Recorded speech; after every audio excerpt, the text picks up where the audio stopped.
My name is Emma. I am 16 years old. I live with my mother, Sarah, in a small rented house on River Street in the city. My father passed away when I was 5. I don't remember much about him. We only have one old photo of him in the cupboard.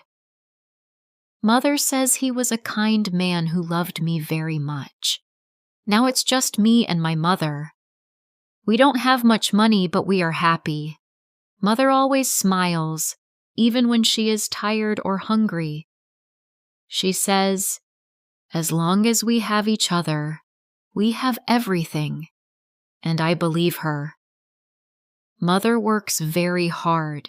She cleans houses and washes clothes for rich families. I go to school every day. I love school. I love coming home to my mother's warm hugs.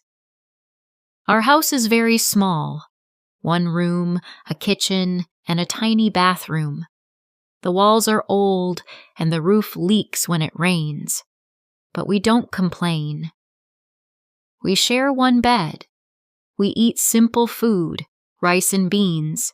Sometimes when there's no money, we drink water and sleep. But there is one big problem in our life. Our landlord, Mr. Brown. He is a cruel man. He always looks angry and shouts for rent every week. If we are late even one day, he comes banging on the door. Mother always says, "Don't answer him, Emma. Just stay quiet." I don't like him.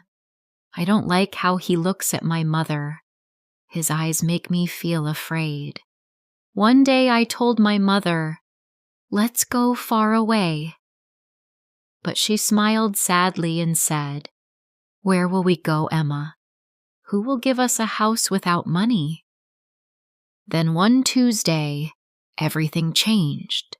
That morning I went to school as usual. When I came home, I heard shouting inside the house. "Give me my money!" It was Mr. Brown's voice. "I told you, I don't have it now." "Please wait," my mother said. Then I heard something crash. Maybe a chair or a cup. My heart started beating fast. I dropped my school bag and ran to the door. It was locked from inside. "Stop it! Don't touch me!" my mother screamed. I started crying. I banged on the door with my hands. "Open the door!" No answer. I didn't know what to do. Then I remembered the back window. I ran to the side of the house and climbed on a small stool. The window was half open. I pushed it and jumped inside. What I saw made me freeze. Mr. Brown was holding my mother's arm. Her face was scared and angry. Her dress was torn near the shoulder. He was laughing. "Leave my mother!" I shouted. He turned and shouted, "Go away, girl!" I saw a wooden stick on the floor and grabbed it. I hit him on the back. He screamed and turned toward me. He slapped me hard and I fell to the floor. "Stay out of this," he shouted. My face hurt, but I got up again. I reached into my pocket and found a small craft tool, the one I used for school projects. It wasn't sharp. I didn't want to hurt him. I only wanted him to stop. I ran toward him shouting, "Get away from her!" "Emma, no!"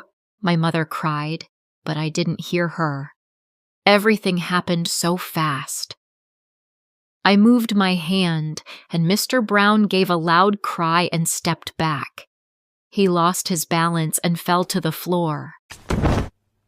My hands started shaking. I dropped what I was holding. My mother ran to me. "What have you done?" she cried. "I didn't mean to, Mom. I just wanted to stop him," I sobbed. Mr. Brown was on the floor, trying to breathe. My mother quickly picked up the phone and called for help. "Hello, ambulance. Please come quickly. A man is hurt." I sat on the floor, frozen with fear. My mother held me close and whispered, "It's okay, Emma. I'm here." Soon, the ambulance arrived. People from the neighborhood stood outside, whispering to each other. 2 men carefully helped Mr. Brown onto a stretcher. He looked weak and frightened, but was still conscious. The police also came. They looked around and asked, "Who was here when this happened?" My mother held my hand and said, "My daughter tried to protect me. It was an accident." They nodded and asked us to come with them to the station. I sat next to my mother, holding her hand tightly. I was scared. I thought they would put me in jail. I didn't want to hurt Mr. Brown. I just wanted to protect my mother. At the station, a kind officer talked to my mother. "We understand what happened," he said. "Your daughter was trying to save you. But we must talk to the judge." That night, they gave us a small room with a bed and a chair. My mother hugged me tightly. We both cried until we fell asleep. The next morning, a woman came to see us. She was a lawyer. "Don't worry," she said kindly. "Mr. Brown is in the hospital. He was injured, but he's going to be okay. I will help you." I felt a little better. She continued, "The judge knows you are poor. He knows Emma is just a child. You won't go to jail, but you will need to leave that house." My mother said, "We don't want to live there anymore." Later that day, we went to court. The judge listened carefully as I told him everything, tears in my eyes. He said gently, "You are a brave girl, Emma. But remember, hurting someone is never the answer. You must always ask for help first." "I understand, sir," I said softly. The judge smiled. "You are free to go. Take care of your mother and study well." We left the court with nothing but hope.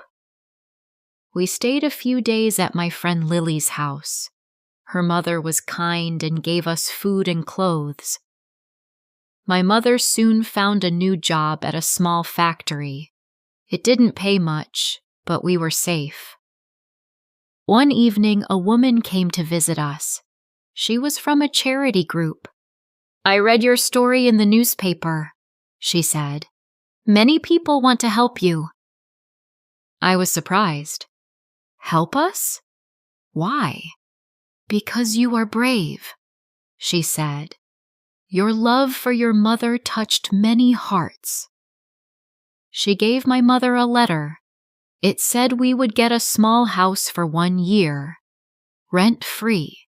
My mother started to cry again, but this time with joy. She hugged me and whispered, "God never forgets those who love truly." Now we live in our new home. It has 2 rooms, a kitchen, and a bathroom. We don't have much, but we have peace. We have each other, and that is enough. I will always protect my mother, because she is my heart and my whole world.